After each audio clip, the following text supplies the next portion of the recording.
ఆంధ్రప్రదేశ్ వ్యాప్తంగా APSRTC JAC ఆధ్వర్యంలో ఉద్యోగులు ఆందోళన బాట పట్టారు.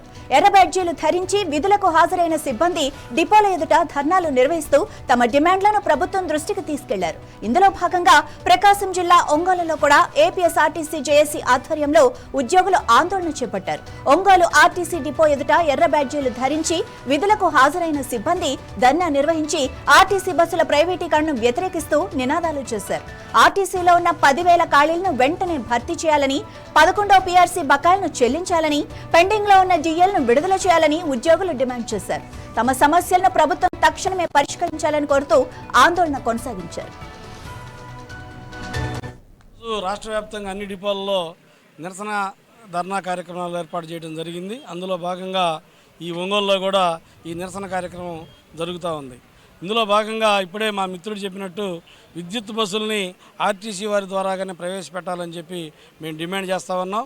ముఖ్యంగా ప్రభుత్వం మరి దీనికి ఎక్కువ బడ్జెట్ అవుతుంది, డబ్బులు లేవు కాబట్టి వీటిని మేము కొనలేమని చెప్పి మరి చెప్తా ఉన్నారు. కానీ దానికి మేము ఒకటే చెప్తున్నాం, మాకు స్త్రీ శక్తి ద్వారాగా రావాల్సినటువంటి డబ్బులు మొత్తాన్ని మాకు కనుక రీఎంబర్స్మెంట్ చేస్తే బస్సులు కొనడం అనేది పెద్ద సమస్య కాదనేది జేఏసీగా మేము అభిప్రాయపడతా ఉన్నాం.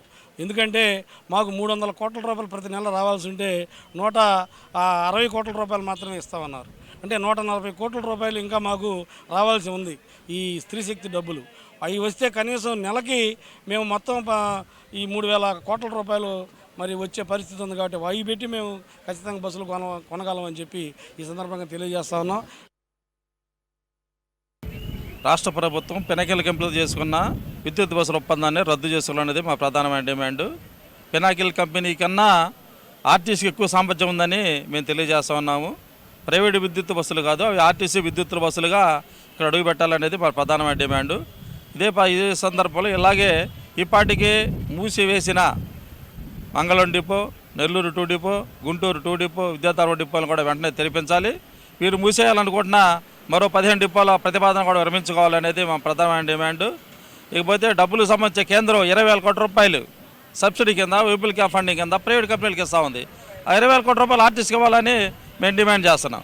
అట్లాగే రాష్ట్ర కేంద్ర ప్రభుత్వాలు ఆర్టీసీ బస్సుల కొనుగోలుకి ప్రతి సంవత్సరం బడ్జెట్లో ఎంతో నిధులు కేటాయించాలి, 1:1 రేషియోలో ఆ డబ్బులు కేటాయించండి.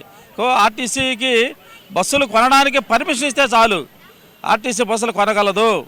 మీరు ఇవ్వాల్సిన బకాయిలు అన్నీ చెల్లించాలి. అనేక రకమైన రాయితీలు ఈ ఆర్టీసీ